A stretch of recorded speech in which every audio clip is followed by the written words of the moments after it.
मेरे प्यारे देशवासियों, आप सबको बहुत बहुत नमस्कार। મારા પ્યારા દેશવાસીઓ, આપ સૌને ખૂબ ખૂબ નમસ્કાર. આજે દુનિયાભરમાં ઈસાઈ સમુદાયના લોકો ઈસ્ટરની ઉજવણી કરી રહ્યા છે. સૌને હું ઈસ્ટરની ખૂબ શુભકામનાઓ પાઠવું છું. મારા યુવા મિત્રો, આપ સૌ એક તરફ એક્ઝામમાં બિઝી હશો. કેટલાક લોકોની એક્ઝામ પૂરી થઈ ગઈ હશે અને કેટલાક લોકોની કસોટી એટલા માટે થઈ હશે કે એક તરફ એક્ઝામ અને બીજી તરફ T20 ક્રિકેટ વર્લ્ડ કપ. આજે પણ આપ કદાચ ભારત અને ઓસ્ટ્રેલિયાની મેચની રાહ જોતા હશો.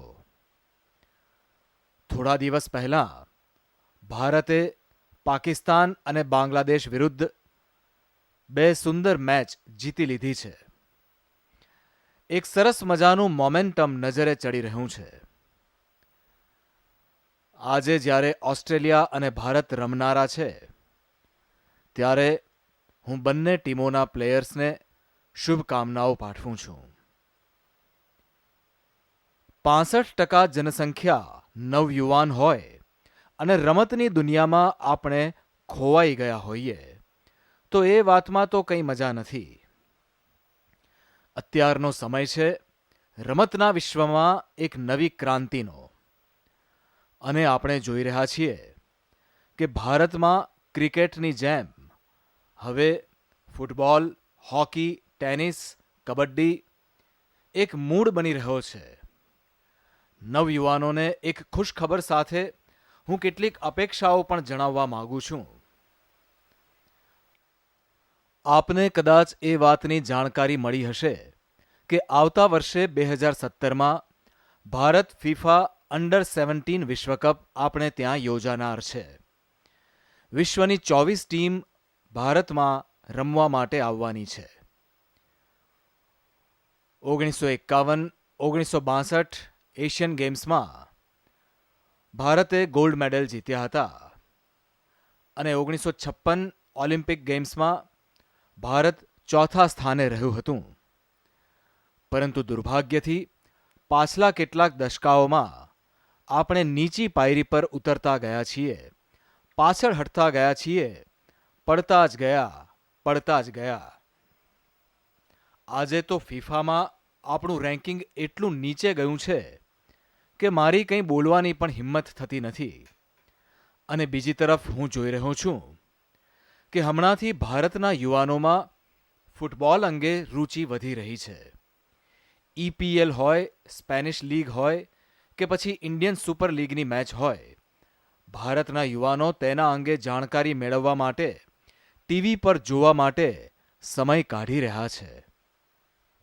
કહેવાનું તાત્પર્ય એ છે કે રુચિ વધી રહી છે, પરંતુ આટલો મોટો પ્રસંગ જ્યારે ભારતમાં આવવાનો છે ત્યારે શું આપણે માત્ર યજમાન બનીને આપણી જવાબદારીને પૂરી કરી દઈશું? આ આખું વર્ષ દેશમાં ફૂટબોલનું વાતાવરણ બનાવી દઈએ. સ્કૂલોમાં, કોલેજોમાં, હિન્દુસ્તાનના દરેક ખૂણામાં આપણા નવયુવાનો, આપણી સ્કૂલોના બાળકો પરસેવાથી તરબતર થઈ જાય. ચારે બાજુ ફૂટબોલ રમાતો હોય. જો આપણે આવું કરીશું તો આપણને યજમાન બનવાનો પણ આનંદ આવશે. અને એટલા માટે આપણા સૌનો એ પ્રયત્ન હોવો જોઈએ કે આપણે ફૂટબોલને ગામડે ગામડે અને ગલીએ ગલીએ કેવી રીતે પહોંચાડી શકીએ. 2017 ફિફા અંડર-17 વિશ્વકપ એક એવો પ્રસંગ છે.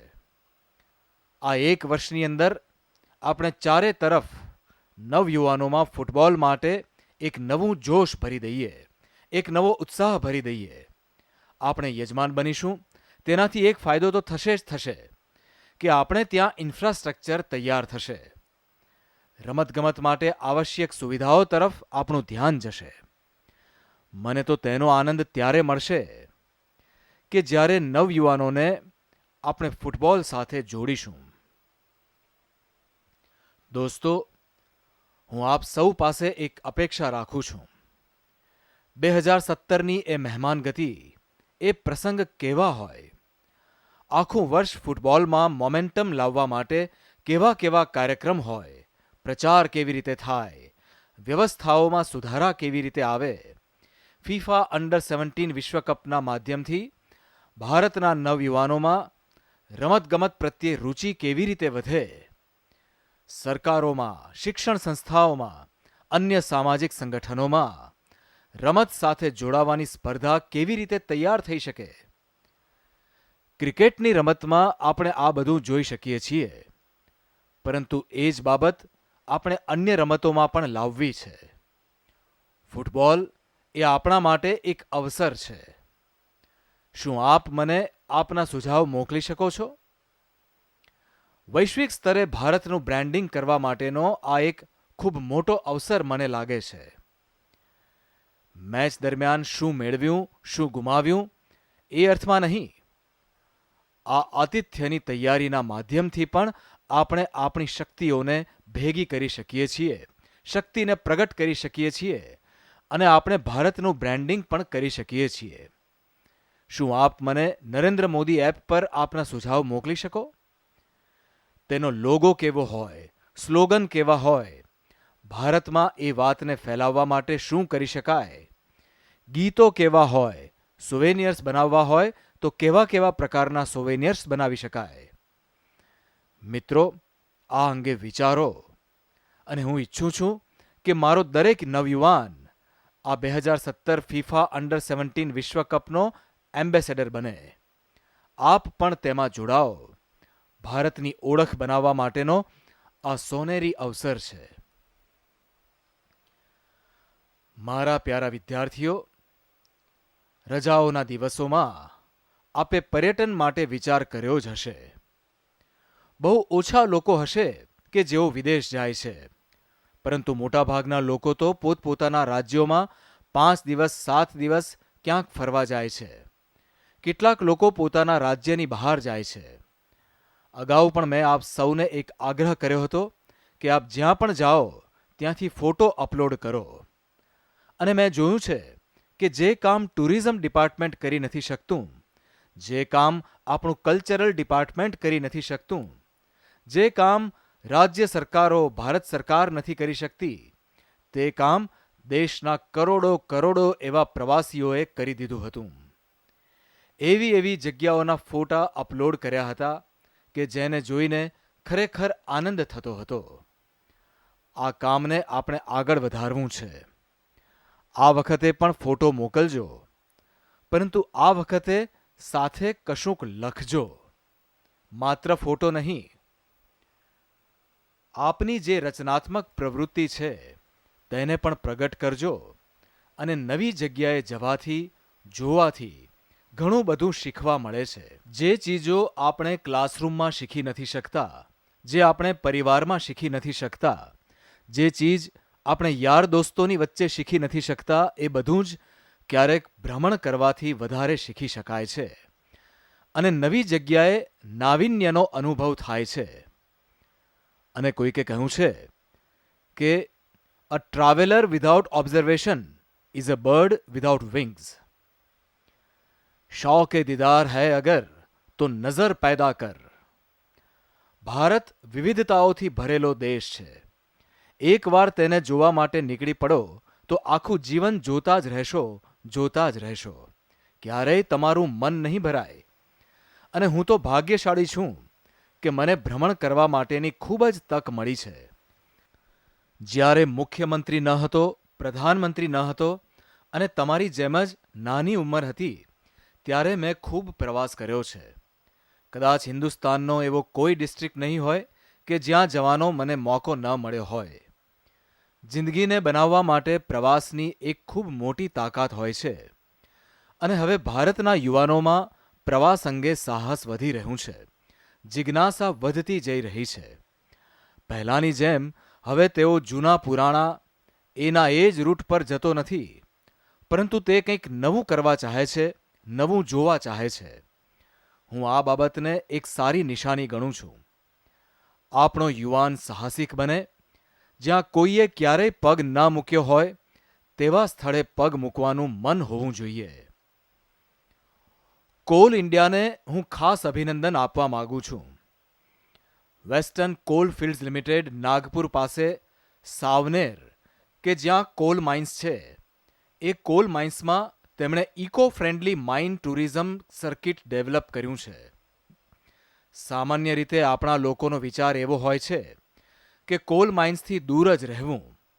ત્યાંના લોકોની જે તસવીરો આપણે જોઈએ છીએ તો તેનાથી લાગે છે કે ત્યાં જવા જેવું શું છે. અને આપણે ત્યાં તો કહેવત પણ છે કે કોલસામાં હાથ કાળા, એટલે લોકો એમ પણ તેનાથી દૂર ભાગે છે. પરંતુ એ જ કોલસાને ટુરિઝમનું ડેસ્ટિનેશન બનાવી દેવું. અને હું ખુશ છું કે હજી તો શરૂઆત થઈ છે અને લગભગ 10,000થી વધારે લોકોએ નાગપુર પાસેના સાવનેર ગામ નજીક આવેલી ઇકો ફ્રેન્ડલી માઇન ટુરિઝમની મુલાકાત લીધી છે. એ માઇન કંઈક નવું જોવાની તક આપે છે. હું આશા રાખું છું કે આ રજાઓમાં જ્યારે તમે પ્રવાસ પર જાઓ ત્યારે સ્વચ્છતા અંગે કંઈક યોગદાન આપી શકો. હમણાં એક વાત નજરે ચડી રહી છે કે જો કે આલોચના કરવી હોય તો તેને માટેની તક પણ છે. તેમ છતાં ભલે ઓછી માત્રામાં પરંતુ સ્વચ્છતા અંગે એક જાગૃતિ આવી છે. ટુરિઝમ પ્લેસીસ પર લોકો સ્વચ્છતા જાળવવાનો પ્રયત્ન કરે છે.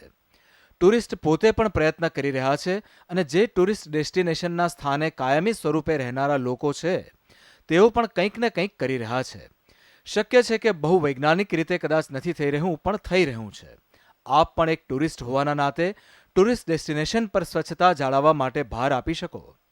મને વિશ્વાસ છે કે મારા નવયુવાનો મને આ કામમાં જરૂર મદદ કરશે. અને એ વાત સાચી છે કે ટુરિઝમ એ સૌથી વધુ રોજગારી આપનારું ક્ષેત્ર છે. ગરીબમાં ગરીબ વ્યક્તિ પણ તેમાંથી કમાય છે. અને જ્યારે કોઈ ટુરિસ્ટ ડેસ્ટિનેશન પર જાય છે એ પોતે ગરીબ ટુરિસ્ટ હશે તો પણ કંઈક ખરીદી કરશે અને અમીર હશે તો વધારે ખર્ચો કરશે. આમ ટુરિઝમના માધ્યમથી રોજગારીની ખૂબ જ સંભાવનાઓ છે. વિશ્વની તુલનામાં ભારત હજી ટુરિઝમની બાબતમાં ખૂબ પાછળ છે. પરંતુ આપણે 125 કરોડ દેશવાસી જો નક્કી કરીએ કે આપણે ટુરિઝમને શક્તિશાળી બનાવવું છે તો આપણે દુનિયાને આકર્ષિત કરી શકીએ તેમ છીએ. વિશ્વના એક ખૂબ મોટા હિસ્સાને આપણી તરફ આકર્ષિત કરીને દેશના કરોડો નવયુવાનો માટે રોજગારીની નવી તકો ઉપલબ્ધ કરાવી શકીએ તેમ છીએ. સરકાર હોય, સંસ્થાઓ હોય, સમાજ હોય, નાગરિકો હોય, આપણે સૌએ મળીને આ કામ કરવાનું છે. આવો આપણે સૌ આ દિશામાં કંઈક પ્રયત્ન કરીએ. મારા યુવાન મિત્રો, રજાઓ આવે અને એમ જ જતી રહે એ વાત મને ગમતી નથી. આપ પણ આ દિશામાં વિચારો. શું આપની રજાઓ જિંદગીના મહત્વપૂર્ણ વર્ષ અને એ મહત્વપૂર્ણ સમયને એમ જ જવા દેશો શું? આપ વિચારી શકો એટલા માટે હું આપની સમક્ષ એક વિચાર મૂકું છું. શું આ રજાઓમાં તમે કોઈ નવો હુન્નર, પોતાના વ્યક્તિત્વમાં કોઈ નવી ચીજ જોડવાનો સંકલ્પ કરી શકો ખરા? જો તમને તરતા ન આવડતું હોય તો તમે સંકલ્પ કરી શકો કે હું તરતા શીખી લઉં. સાયકલ ચલાવતા ન આવડતી હોય તો સંકલ્પ કરી શકો કે હું સાયકલ ચલાવું. આજે પણ હું 2 આંગળીથી કમ્પ્યુટર પર ટાઈપ કરું છું, તો શું હું ટાઈપિંગ શીખી લઉં? આપણા વ્યક્તિત્વ વિકાસ માટે કેટલા બધા કૌશલ્ય છે. આપણે કેમ એને ના શીખીએ? કેમ આપણે આપણી કેટલીક ખામીઓને દૂર ના કરીએ? કેમ આપણે આપણી શક્તિઓને ના વધારીએ? આ અંગે વિચારજો અને તેના માટે કોઈ મોટા ક્લાસ કે ટ્રેનર કે કોઈ મોટી ફી કે કોઈ મોટું બજેટ કે એવું કંઈ જોઈતું નથી. આપ આપની આસપાસમાં પણ માની લો કે આપે નક્કી કર્યું કે હું વેસ્ટમાંથી બેસ્ટ બનાવીશ. કંઈક જુઓ અને તેમાંથી કંઈક બનાવવાનું શરૂ કરી દો. જોજો તમને આનંદ આવશે.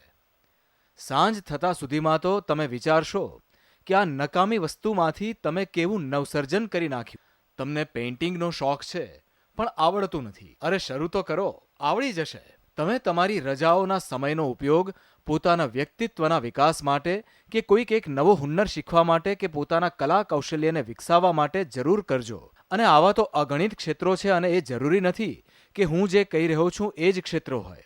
તેનાથી તમારા વ્યક્તિત્વની ઓળખ અને આત્મવિશ્વાસ એટલા વધશે કે એકવાર પ્રયત્ન કરો અને જ્યારે રજાઓ પૂરી થયા પછી સ્કૂલ કે કોલેજમાં પાછા જશો ત્યારે પોતાના સાથીઓને કહેશો કે ભાઈ મેં તો રજાઓમાં આ શીખી લીધું, અને જો તેણે એ નહીં શીખ્યું હોય તો એ વિચારશે કે અરે યાર મારો તો સમય બરબાદ થઈ ગયો. તમે તો બહુ પાક્કા છો યાર, કંઈક શીખીને તો આવ્યા. તમારા મિત્રોમાં આ બાબત ખૂબ સહજ બનશે. મને વિશ્વાસ છે કે આપ જરૂર આવું કરશો અને મને જણાવજો કે તમે શું શીખ્યા. જણાવશો ને? આ વખતે મનની વાતમાં માય ગોવ પર ઘણા બધા સુઝાવ આવ્યા છે. મારું નામ અભિ ચતુર્વેદી છે. નમસ્તે પ્રધાનમંત્રીજી. આપે ગયા વખતે ઉનાળાની રજાઓમાં કહ્યું હતું કે પક્ષીઓને પણ ગરમી લાગે છે, તો આપણે એક વાસણમાં પાણી ભરીને આપણી બાલ્કની કે છત પર મૂકવું જોઈએ, જેથી પક્ષીઓ આવીને પાણી પી લે. મેં આ કામ કર્યું અને મને ખૂબ આનંદ આવ્યો. આ બાને ઘણા બધા પક્ષીઓ સાથે મારી દોસ્તી થઈ ગઈ. હું આપને વિનંતી કરું છું કે આપ આ કાર્યને ફરીથી મનની વાતમાં રજૂ કરો. ધન્યવાદ. મારા પ્યારા દેશવાસીઓ, હું અભિ ચતુર્વેદી એક બાળકનો આભાર માનવા માગું છું. તેણે મને ફોન કરીને એક સારું કામ યાદ કરાવી દીધું. ગયા વખતે તો મને યાદ હતું અને મેં કહ્યું હતું કે ગરમીના દિવસોમાં પક્ષીઓને માટે ઘરની બહાર માટીના વાસણમાં પાણી રાખજો. અભિએ મને જણાવ્યું કે ગયા વર્ષથી તે આ કામ કરી રહ્યો છે અને ઘણા પક્ષીઓ તેના દોસ્ત બની ગયા છે. હિન્દીના મહાન કવિ મહાદેવી વર્મા, કે જેઓ પક્ષીઓને ખૂબ પ્રેમ કરતા હતા, તેમણે પોતાની કવિતામાં લખ્યું છે કે તુજકો દૂર ન જાને દેંગે, દાનોं से आंगन भर देंगे और हौज में भर देंगे हम मीठा मीठा ठंडा पानी. આવો મહાદેવીજીની આ વાતને આપણે પણ અમલમાં મૂકીએ. હું અભિને અભિનંદન આપું છું અને આભાર પણ વ્યક્ત કરું છું કે તમે મને ખૂબ મહત્વપૂર્ણ વાત યાદ કરાવી છે. મૈસૂરથી શિલ્પા કુકે, કે તેમણે એક ખૂબ સંવેદનશીલ મુદ્દો આપણા સૌની સામે મૂક્યો છે. તેમણે કહ્યું છે કે આપણા ઘરની પાસે દૂધ વેચવાવાળા આવે છે, અખબાર વેચવાવાળા આવે છે, પોસ્ટમેન આવે છે, ક્યારેક કોઈક વાસણ વેચવાવાળા પણ નીકળે છે, કપડાં વેચવાવાળા પણ પસાર થાય છે. શું આપણે ક્યારેય તેમને ગરમીના દિવસોમાં પાણી માટે પૂછ્યું છે? શું આપણે ક્યારેય તેમને પાણી ઓફર કર્યું છે? શિલ્પા, હું આપનો ખૂબ આભારી છું કે આપે ખૂબ સંવેદનશીલ વિષયને બહુ જ સામાન્ય સરળ રીતે વ્યક્ત કર્યું છે. આ વાત સાચી છે. વાત નાની છે, પણ ગરમી દરમિયાન પોસ્ટમેન ઘરની પાસે આવે અને આપણે તેને પાણી પીવડાવીએ તો તેને કેટલું સારું લાગશે. ખેર, ભારતીયોનો તો આ સ્વભાવ જ છે. પરંતુ શિલ્પા, હું આપનો આભારી છું કે આવી બાબતને તમે ઓબ્ઝર્વ કરી. મારા પ્યારા ખેડૂત ભાઈઓ બહેનો, ડિજિટલ ઇન્ડિયા અંગે તો તમે ખૂબ સાંભળ્યું હશે. કેટલાક લોકોને લાગતું હશે કે ડિજિટલ ઇન્ડિયા તો શહેરના નવયુવાનોની દુનિયા છે. જી નહીં. આપને ખુશી થશે કે એક કિસાન સુવિધા એપ આપ સૌની સેવામાં પ્રસ્તુત કરી છે. આ કિસાન સુવિધા એપના માધ્યમથી અગર આપ તેને આપના મોબાઈલ ફોનમાં ડાઉનલોડ કરો છો તો આપને કૃષિ સંબંધી, વેધર સંબંધી ઘણી બધી માહિતી આપની હથેળીમાં જ મળી જશે. બજારની હાલત શું છે, મંડીઓમાં શું સ્થિતિ છે, અત્યારે ફસલનો દોર કેવો છે, કઈ દવાઓ ઉપયોગી છે, વગેરે જેવા અનેક વિષયોની માહિતી ઉપલબ્ધ છે. એટલું જ નહીં, એમાં એક બટન એવું છે કે જે તમને સીધે સીધા કૃષિ વૈજ્ઞાનિકો સાથે જોડી દેશે, એક્સપર્ટ સાથે જોડી દેશે, અને આપનો કોઈ સવાલ તેમની સામે મૂકશો તો તેનો તેઓ જવાબ આપશે, આપને સમજાવશે. હું આશા રાખું છું કે મારા ખેડૂત ભાઈઓ બહેનો આ કિસાન સુવિધા એપને મોબાઈલ ફોન પર ડાઉનલોડ કરશે અને ટ્રાય તો કરો તેમાંથી આપના કામમાં કંઈ આવે એવું છે કે કેમ. અને તેમ છતાં કોઈ ખામી જણાય તો આપ મને ફરિયાદ પણ કરી શકો છો. મારા ખેડૂત ભાઈઓ બહેનો, બીજા લોકો માટે તો ઉનાળાની રજાઓ એક પ્રસંગ હોય છે, પરંતુ ખેડૂતો માટે તો એ વધુ પરસેવો વહાવવાનો પ્રસંગ બની જાય છે. તે વરસાદની રાહ જુએ છે અને તે પહેલા ખેડૂત પોતાના ખેતરને તૈયાર કરવા માટે પૂરા ખંતથી કામે લાગી જાય છે કે જેથી વરસાદનું એક ટીપું પણ બરબાદ ન થાય. ખેડૂતો માટે તો ખેતીની સિઝન શરૂ થાય તે પહેલાંનો આ સમય ખૂબ મહત્વપૂર્ણ હોય છે. પરંતુ આપણે દેશવાસીઓએ પણ વિચારવું પડશે કે પાણી વિના શું થશે. શું આ સમયને આપણે આપણા તળાવ, વહેડાઓ તળાવમાં પાણી આવવા માટેના જે રસ્તા હોય છે ત્યાં કંઈક ને કંઈક કચરો જમા થઈ જાય છે અને પાણીનો આવરો બંધ થઈ જાય છે. તેથી તેના કારણે જળ સંગ્રહ ધીમે ધીમે ઘટી જાય છે. શું આપણે એ જૂના સ્થળોએ ફરીથી ખોદકામ કરીને સફાઈ કરીને વધુ જળ સંગ્રહ માટે તૈયાર કરી શકીએ? જેટલું પાણી બચાવીશું, પહેલા વરસાદમાં જ પાણી બચાવી લઈશું, તળાવ ભરાઈ જશે, આપણા નદી નાળા ભરાઈ જશે, તો પાછોતરો વરસાદ ન પડે તો પણ આપણું નુકસાન ઓછું થશે. આ વખતે આપે જોયું હશે કે 5 લાખ તળાવ, ખેત તળાવ બનાવવાનું બીડું આપણે ઉઠાવ્યું છે. મનરેગા દ્વારા પણ જળસંચય માટે એસેટ્સ ક્રિએટ કરવા તરફ વધુ ધ્યાન આપ્યું છે. ગામે ગામ પાણી બચાવો, આગામી વરસાદનું એકે એક ટીપું પાણી કેવી રીતે બચાવવું, ગામનું પાણી ગામમાં રહે એ અભિયાન કેવી રીતે ચલાવીએ. આપ યોજના બનાવો, સરકારની યોજનાઓ સાથે જોડાઓ કે જેથી એક એવું જન આંદોલન ઊભું કરીએ કે જેનાથી આપણે પાણીનું મહત્વ સમજીએ અને જળ સંચય માટે આપણે સૌ જોડાઈએ. દેશમાં એવા ઘણા ગામડા હશે, ઘણા એવા પ્રગતિશીલ ખેડૂત હશે, ઘણા એવા જાગૃત નાગરિક હશે કે જેમણે આ કામ ઉપાડ્યું હશે. તેમ છતાં હજી પણ વધુ કરવાની આવશ્યકતા છે.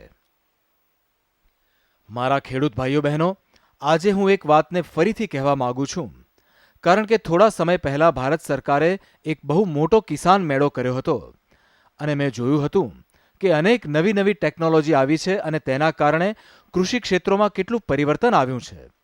પરંતુ હજી એ બધી ટેકનોલોજીને ખેતરો સુધી પહોંચાડવાની છે અને હવે તો ખેડૂત પણ કહેવા લાગ્યો છે કે ભાઈ હવે તો ફર્ટિલાઇઝરનો ઉપયોગ ઓછો કરવો છે. એ વાતનું હું સ્વાગત કરું છું. અધિક ફર્ટિલાઇઝરના દુરુપયોગે આપણી ધરતી માતાને બીમાર કરી દીધી છે અને આપણે તો ધરતી માતાના પુત્રો છીએ, સંતાન છીએ. આપણે આપણી આ ધરતી માતાને બીમાર હાલતમાં કેવી રીતે જોઈ શકીએ? સારા મસાલા નાખીએ તો ખોરાક કેટલો સરસ બને છે, પરંતુ સારામાં સારા મસાલા જરૂર કરતાં વધુ માત્રામાં નાખી દઈએ તો એવો ખોરાક ખાવાનું આપણને ગમશે શું? એ જ ખોરાક આપણને કેવો અણગમતો લાગે છે. આ ફર્ટિલાઇઝરનું પણ એવું જ છે. ભલે ઉત્તમમાં ઉત્તમ ફર્ટિલાઇઝર વાપર્યું હોય તો પણ જો જરૂર કરતાં તેનો વધારે ઉપયોગ થાય તો તે બરબાદીનું કારણ બની જાય છે. દરેક ચીજ બેલેન્સ્ડ હોવી જોઈએ અને તેનાથી ખર્ચો પણ ઓછો થશે અને આપના પૈસા પણ બચશે. આપણો તો એ મત છે કે ઓછી કોસ્ટ વધારે આઉટપુટ, કમ લાગત જ્યાદા પાવત. આ મંત્રને લઈને ચાલવું જોઈએ અને વૈજ્ઞાનિક પદ્ધતિઓથી આપણી ખેતીને આગળ વધારવી જોઈએ. હું આશા રાખું છું કે જળસંચય અંગે જે પણ આવશ્યક કામ કરવું જોઈએ તે કરવા માટે આપણી પાસે 1-2 મહિના બાકી છે. વરસાદ આવે ત્યાં સુધી આપણે એ કામ ખૂબ ખંતથી પૂરા કરીએ. જેટલું પાણી બચશે, ખેતીને એટલો જ લાભ થશે અને એટલો જ લાભ જીવનને પણ થશે. મારા પ્યારા દેશવાસીઓ, 7 એપ્રિલે વર્લ્ડ હેલ્થ ડે છે અને આ વખતે દુનિયાએ એ દિવસને બીટ ડાયાબિટીસ થીમ પર ડાયાબિટીસને પરાસ્ત કરવા પર ધ્યાન કેન્દ્રિત કર્યું છે. ડાયાબિટીસને હરાવીએ. ડાયાબિટીસ એક એવો યજમાન છે કે જે દરેક બીમારીની મહેમાનગતિ કરવા તૈયાર હોય છે. એકવાર અગર ડાયાબિટીસ ઘૂસી ગયો તો તેની પાછળ અનેક બીમારી રૂપી મહેમાન આપના ઘરમાં, શરીરમાં ઘૂસી જાય છે. કહેવાય છે કે 2014માં ભારતમાં લગભગ 6.5 કરોડ ડાયાબિટીસના દર્દી હતા. 3% મૃત્યુનું કારણ ડાયાબિટીસ હોય છે અને ડાયાબિટીસ 2 પ્રકારના હોય છે. એક ટાઈપ 1 અને બીજું ટાઈપ 2. ટાઈપ 1 વારસાગત હોય છે, હેરિડિટરી, એટલે કે માતા પિતાને હોય એટલા માટે તેમના બાળકોને પણ થાય છે. જ્યારે ટાઈપ 2 આદતોને પરિણામે ઉંમરના કારણે, સ્થૂળતાના કારણે. આપણે તેને નિમંત્રણ આપીને બોલાવીએ છીએ. દુનિયા ડાયાબિટીસથી ચિંતિત છે એટલે 7 તારીખે વર્લ્ડ હેલ્થ ડેના દિવસે એ થીમ રાખવામાં આવી છે. આપણે સૌ જાણીએ છીએ કે આપણી લાઈફસ્ટાઈલ તેના માટેનું સૌથી મોટું કારણ છે. શારીરિક શ્રમ ઘટી રહ્યો છે. પરસેવાનું નામો નિશાન નથી. ચાલવા ફરવાનું ઘટી રહ્યું છે. રમત રમીશું તો તે પણ ઓનલાઈન રમીશું, ઓફલાઈન કંઈ જ થતું નથી. શું આપણે 7 તારીખથી કંઈક પ્રેરણા લઈને આપણા અંગત જીવનમાં ડાયાબિટીસને પરાસ્ત કરવા માટે કંઈક કરી શકીએ ખરા? આપને યોગમાં રુચિ હોય તો યોગ કરો, નહીં તો દોડવા અથવા ચાલવા માટે તો જરૂર જાઓ.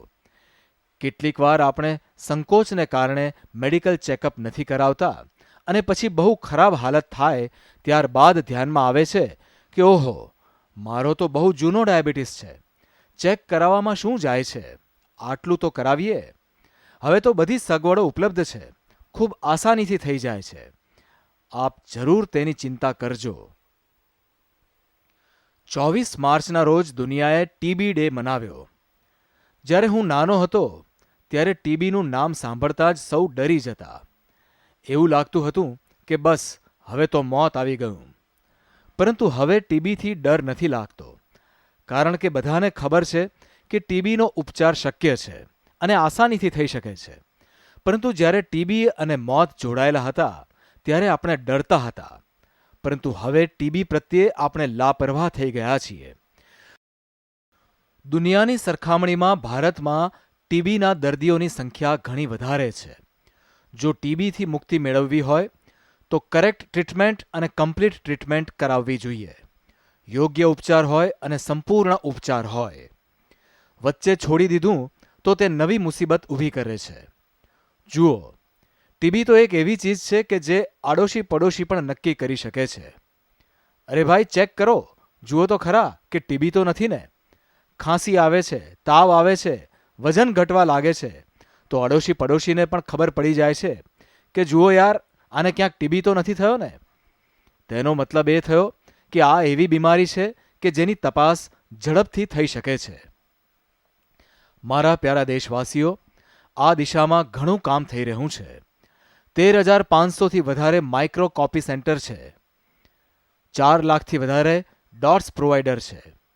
અનેક એડવાન્સ લેબ્સ છે અને બધી જ સેવાઓ મફતમાં છે. આપ એકવાર પરીક્ષણ તો કરાવી લો. આ બીમારી નાબૂદ થઈ શકે છે. બસ યોગ્ય ઉપચાર થાય અને બીમારી નાબૂદ થાય ત્યાં સુધી તે ઉપચાર ચાલુ રહે.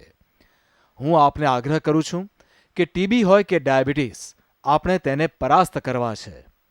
ભારતને આ બીમારીઓમાંથી આપણે મુક્તિ અપાવવી છે. પરંતુ એ સરકાર, ડૉક્ટર, દવાથી નહીં થાય જ્યાં સુધી આપ પોતે તેનો સામનો ન કરો. એટલા માટે જ હું આજે દેશવાસીઓને આગ્રહ કરું છું કે આપણે ડાયાબિટીસને પરાસ્ત કરીએ, ટીબીમાંથી મુક્તિ મેળવીએ. મારા પ્યારા દેશવાસીઓ, એપ્રિલ મહિનામાં ઘણા બધા મહત્વપૂર્ણ પ્રસંગો આવી રહ્યા છે. ખાસ કરીને 14 એપ્રિલ, ભીમરાવ બાબા સાહેબ આંબેડકરનો જન્મદિવસ. આખા દેશે તેમની 125મી જયંતિ આખું વર્ષ ઉજવી. એક પંચતીર્થ, મહુ તેમનું જન્મસ્થળ, લંડનમાં તેમનું શિક્ષણ થયું અને નાગપુરમાં તેમની દીક્ષા થઈ. જ્યારે 26 અલીપુર રોડ દિલ્હીમાં તેમનું મહાન પરિનિર્વાણ થયું અને મુંબઈમાં જ્યાં તેમનો અંતિમ સંસ્કાર કરવામાં આવ્યો તે ચૈત્યભૂમિ. આ 5 તીર્થના વિકાસ માટે અમે લગાતાર કોશિશ કરી રહ્યા છીએ. મારું સૌભાગ્ય છે કે મને આ વર્ષે 14 એપ્રિલના રોજ પૂજ્ય બાબા સાહેબ આંબેડકરના જન્મસ્થળ મહુ ખાતે જવાનું સૌભાગ્ય મળી રહ્યું છે. એક ઉત્તમ નાગરિક બનવા માટે બાબા સાહેબે આપણને ઘણું બધું આપ્યું છે. એ રસ્તા પર ચાલીને એક ઉત્તમ નાગરિક બનીને આપણે તેમને બહુ મોટી શ્રદ્ધાંજલિ આપી શકીએ છીએ. થોડાક દિવસોમાં જ વિક્રમ સંવતની શરૂઆત થશે. નવું વિક્રમ સંવત આવશે. અલગ અલગ રાજ્યોમાં અલગ અલગ રૂપે તે ઉજવાય છે. કોઈ તેને નવ સંવત્સર કહે છે, કોઈ ગુડી પડવો કહે છે, કોઈ વર્ષ પ્રતિપદા કહે છે, કોઈ ઉગાદી કહે છે. પરંતુ હિન્દુસ્તાનના લગભગ તમામ ક્ષેત્રોમાં તેનું મહત્વ છે. નવા વર્ષ પ્રસંગે મારી સૌને ખૂબ ખૂબ શુભકામનાઓ. આપ જાણો છો કે ગયા વખતે મેં મારી મનની વાતમાં કહ્યું હતું કે આપ મારી મનની વાતને ગમે તે સમયે લગભગ 20 ભાષાઓમાં સાંભળી શકો છો. આપના પોતાના અનુકૂળ સમયે આપના પોતાના મોબાઈલ ફોન પર સાંભળી શકો છો. બસ આપે માત્ર એક મિસ્ડ કોલ કરવાનો છે અને મને એ વાતની ખુશી છે કે આ સેવાનો લાભ હજી તો માંડ 1 મહિનો થયો છે, પરંતુ 35 લાખ લોકોએ તેનો લાભ લીધો છે. આપ પણ નંબર લખી લો, 81908 81908. હું રિપીટ કરું છું, 81908 81908. આપ મિસ્ડ કોલ કરો અને જ્યારે આપને સુવિધા હોય ત્યારે જૂની મનની વાત સાંભળવા માંગતા હો ત્યારે તે સાંભળી શકો છો. આપની પોતાની ભાષામાં પણ સાંભળી શકો છો. મને ખુશી થશે આપની સાથે જોડાયેલા રહેવાની. મારા પ્યારા દેશવાસીઓ, આપ સૌને ખૂબ ખૂબ શુભકામનાઓ. ખૂબ ખૂબ ધન્યવાદ.